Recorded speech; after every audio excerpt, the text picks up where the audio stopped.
Շնորհակալություն ձգության համար, պարոն Թորոսյան։ Հիմա մենք ստացվում է, որ 16 միլիոնների մասին շատ ենք խոսում, բայց էական թեմա է, դրա համար ես նույնպես այս հարցի հետ կապված ուզում եմ մի կարևոր արձանագրում անենք։ Դուք նշեցիք, որ 2232 ընտանիք արդեն ծրագրի շահառու են։ Հիմա տեսեք, ես ցավոք սրտի այստեղ կան բացեր, որոնք մենք ժամանակին ուշադիր չենք եղել եւ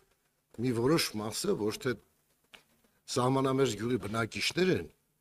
այլ այս ծրագրից օգտվելու համար գտածել այդ գյուղերում բնակարան են կառուցում։ Ինքը հասկանում եք,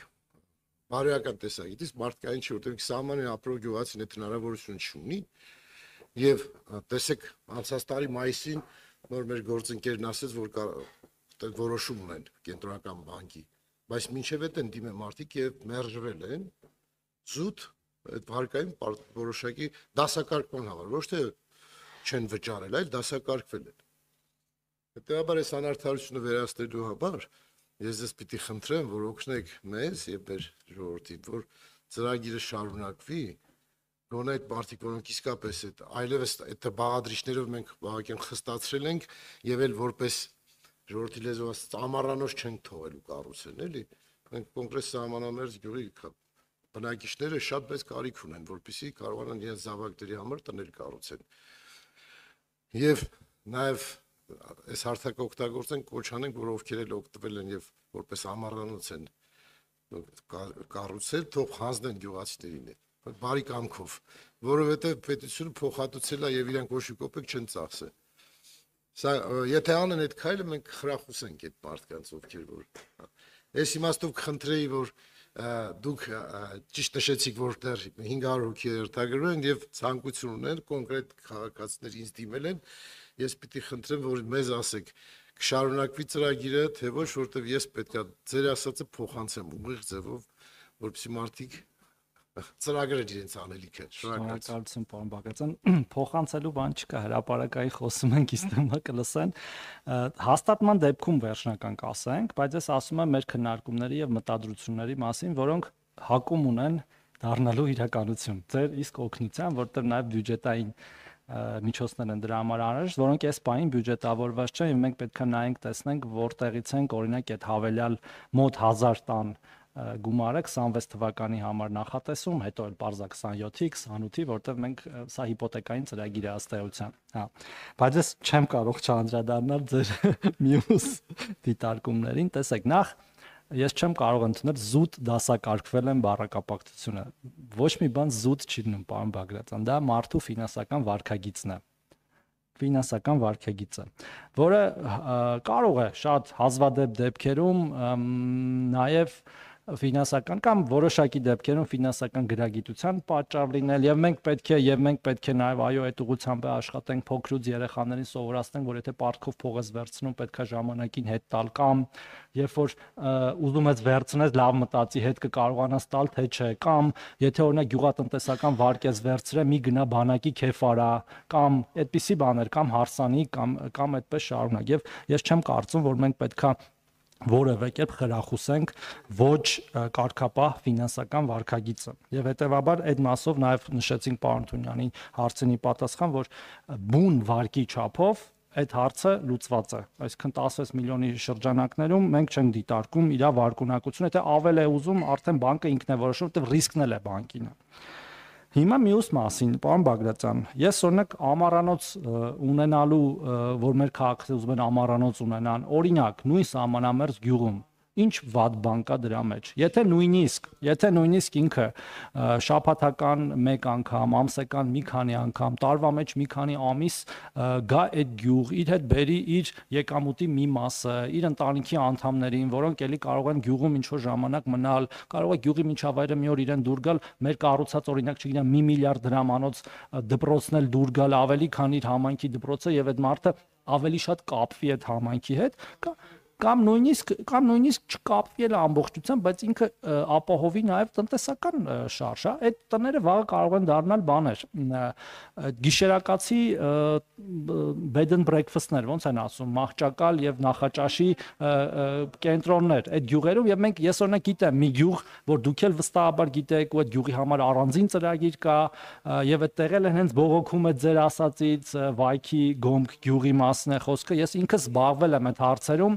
եւ օրինակ այս նոր ծրագրի մեջ մի առաջարկ առնվազն ուզում ենք դիտարկել միայնակ ծնողների համար հատուկ, որ կարողանան միայնակ մայրերը կարողանան օգտվել այդ ծրագրից, որտեվ հա հիմա իրանք մեղ չունեն, որ հանգամանքները այդպես են դասավորվել, բայց ես չեմ ուզենա, որ մենք տենց թիրախավորենք մեր ամառանոց թեկուս կառուցած քաղաքացիներին եւ մի հատ էլ դրտենք, որ իրենց ամառանոցները հանձնեն մեր այլ քաղաքացիների, հակառակը պետքա դրտենք, որ մեր այլ քաղաքացիներն էլ կարողանան տուն կառուցել այս կամ այլ ծրագրերով։ Դե դրախտը մեր լավ չասեմ այդ շնորհակալություն։ Շնորհակալություն, քանի որ արձագանքի ինստիտուտ ունեք, Մարիամ Պողոսյան։ Շնորհակալություն, պարոն Թորոսյան, շնորհակալություն զեկույցը ներկայացնելու համար։ Իրականում Տիկին Վարդանյանը արդեն խոսեց այն թեմաներից, ինչից ես ցանկանում էի խոսեի։ Մեր հենց կառավարության քաղաքականությունն էլ է հենց աղքատությունը հաղթահարել աշխատանքի միջոցով, դուք էլ հաճախակի լսում ենք հարցազրույցներում տարբեր առիթներով խոսում եք, կարևորում եք աշխատանքը։ Այս առումով ուզում եմ իմանալ, ինչ զբաղվածության նոր ծրագրեր արդյոք նախատեսվում են 2026 թվականին։ Մենք նախորդ տարիներ ունեցել ենք տարբեր զբաղվածության ծրագրեր, բայց ցավոք մասնակցությունը շատ քիչ է եղել եւ եղել են անգամ ծրագրեր, որին ոչ մի մարդ չի դիմել եւ փակվել են այդ ծրագրերը։ Ուզում եմ, քանի որ դուք էլ նոր թարմություն եք բերել այս նախարարություն, ուզում եմ տեսնել այսօք այդ առումով նոր մտքեր, նոր ծրագրեր կան թե ոչ, եւ եւս մեկ առաջարկ այն անձինք, ովքեր անապահովության նպաստ են հաստանում եւ աշխատունակ են, եթե մի քանի անգամ որևէ աշխատանք է տրամադրվում եւ նրանք հրաժարվում են աշխատանքից, միգուցե պետք է ուղղակի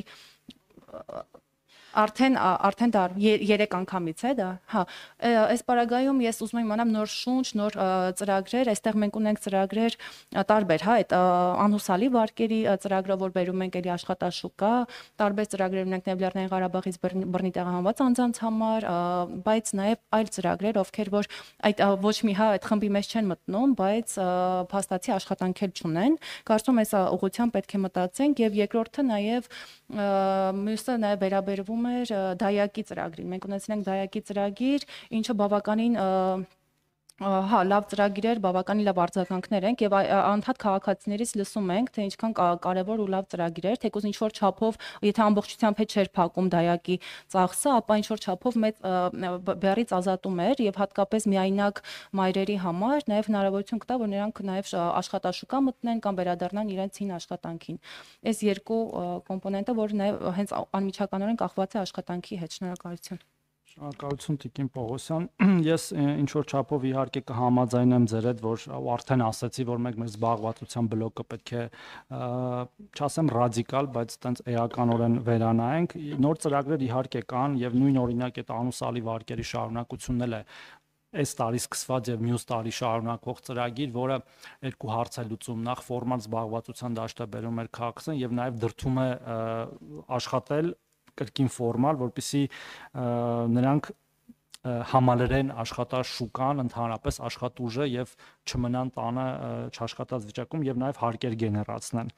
Մենք ստեղ ունենք մի ծրագիր, օրինակ էս 12025-ը, որը 25 թվականին չի եղել եւ նաեւ 12026-ը անապահովության գնահատման համակարգով անապահով ճանաչված ընտանիքի աշխատունակ անձանց համար կարճաժամկետ ուսուցման դասընթացի կազմակերպման, աշխատանքային փորձ ձեռք բերելու համար աջակցության տրամադրում եւ զբաղվածության ապահովման ծրագիր 400 մոտ միլիոն դրամ եւ անապահովության գնահատման համակարգում անապահով ճանաչված ընտանիքների աշխատունակ անձանց հասարակական աշխատանքի դիմաց աջակցության տրամադրում, եւ որ այսինքն իրանք կկատարեն հանրօգուտ աշխատանք, բայց նաեւ դրա համար կվճարվեն ոչ այդքան ցածր թվով, հիմա եթե չեմ սխալվում ժամը համախառն 3500 դրամի մասն էր խոսքը, այդ ծրագիրը նոր է սկսվել, դեռ չունենք, այսինքն ինքը չունենք ինքը պիլոտի շրջանակներում է սկսվել, նոր նախագծված է, բայց դեռ ցավոք սրտի արդյունքներ չունենք։ Այս զուտ այս երկուսը, իսկ այն ձեր մյուս դիտարկումը ամբողջությամբ կիսում եմ եւ պիլոտի տրամաբանությունը այս դրանում է, բայց ոչ թե անգամով է, եթե չեմ սխալվում, այլ եկամտի չափով, երբ որ առաջարկ է տեղի ունենում քաղաքացուն եւ դա էլ այստեղ մի ուրիշ բան էլ կա, որ մենք դա էլեկտրոնային գործիքի միջոցով ենք ուզում իրականացնել մեր Եվորք թվային համակարգի եւ ըստ էության տեղի ունենում մերժում իհարկե խոսքը այնպիսի աշխատանքի մասին պիտի լինի, որը հնարավոր է անել աշխարհագրորեն եւ այլ պայմաններով, parza որ օրինակ, չգիտեմ, Գորիսից Երևան, որ աշխատանք չես առաջարկելու, պետք է առաջարկես ինչ-որ աշխարհագրության շրջանակներում։ Այդ Գորիսի օրինակն էլ բերում եմ, որովհետեւ պիլոտը այնտեղ նաեւ այնտեղ է տեղի ունենում։ Դա ըստ էության համարվելու է եկամուտ այդ քաղաքացուն, որից ինքը հրաժարվել է։ Եթե հրաժարվել է, ուրեմն կամ ունի այդ եկամուտը, այլ եւ չի հայտարարագրում որևէ կերպ, կամ չի ուզում աշխատի, տարբերությունը շատ մեծ չի եւ խոսքը իհարկե աշխատունակ քաղաքացիների մասին է, բայց իհարկե նորից եմ կրկնում, այդտեղ որոշակի փոփոխություններ անելու անհրաժեշտություն կա, որը հնդածս կանենք եւ մինչեւ ամբողջ երկրում տարածել է։ Ինչ վերաբերում է դահայքի ծրագրին, նայեք, ես այո հիմա չունենք, եղել է եւ փակվել է, բայց մենք ունենք ժողովրդագրության ռազմավարություն, որի շրջանակներում պետք է ընդունենք միջոցառումների ծրագիր եւ մենք հենց հիմա միջոցառումների ծրագրի քննարկումների մեջ ենք մեր գործընկերների հետ, որը իհարկե պետք է նաեւ միջգերատեսչական հավանություն ստանա, որը նաեւ քանի որ դա ենթադրում է այլ գերատեսչությունների նաև աշխատանք եւ նաև ենթադրելու է ֆինանսավորում, որը կարող է չլինել մեր այս բյուջեում։ Մենք այնտեղ նորից նմանատիպ մի ծրագիր հնարավոր է առաջարկենք։ Չեմ ուզում առաջ ընկնել իրադարձությունից, որովհետեւ պետք է նորից քննարկենք, բայց դա մի քիչ պետք է ավելի լավ նախագծված լինի, սկսած նրանից, որ այդ հայակները պետք է հավաստագրվեն, որոշակի բազային հմտություններ, գիտելիքներ ունենան, իհարկե նաև parza թափանցիկ գործեն, այսինքն հարկեր վճարվի դրանից եւ այո, դա երկու հարց կլուծի կրկին, ինչպես անձնական օգնականի դեպքում զբաղվածության եւ նաեւ երկու հոգու զբաղվածության ըստ էության մոր եւ դայակի, չասած որ երեխան էլ հուսալի ձեռքերում կլինի, հուսով ենք։ Շնորհակալություն։ Շնորհակալություն Լիլիթ Ստեփանյան։ Շնորհակալ եմ, պարոն նախարար, շնորհակալ եմ եւ զեկույցի եւ հարցերին հանգամանալից պատասխանելու համար։ Դրա հետևանքով ինձ մոտ երկու հարց դուրս եկավ արդեն։ Ես իմ հիմնական հարցերը ձևակերպելու եմ հաշմանդամություն ունեցող երեխաների օրենսդրության եւ այդ խնդիրները համակարգելու այս ոլորտում, տեսեք, պարոն Թորոսյան, ինձ հետաքրքիր օրինակ մեկ անձնական օգնականի ծրագիրը վերանայելու ենք թե ոչ, մասնավորապես այսօր երկրորդ եւ երրորդ կարգի հաշմանդամություն ունեցող անձանց վրա է սա տարածում, ովքեր սովորում են կամ աշխատում են, բայց մենք ունենք խնդիր հիմնականում առաջի կարգի հաշմանդամություն ունեցող անչափահասների հետ, որոնց ծնողները, օրինակ, եթե ունեն աշխատանք, ապա ստիպված դուրս են եկել, իսկ եթե ունեն մասնագիտություն, խնդրով բալիկի ծնվելուց հետո չեն կարողանում աշխատաշուկայում իրացվել եւ բազմաթիվ են հիմնականում հարցերը այս ուղղությամբ, արդյոք մենք հետագայում չենք ներառելու նաև առաջի կարգի հաշմանդամություն ունեցող անչափահասներին անձնական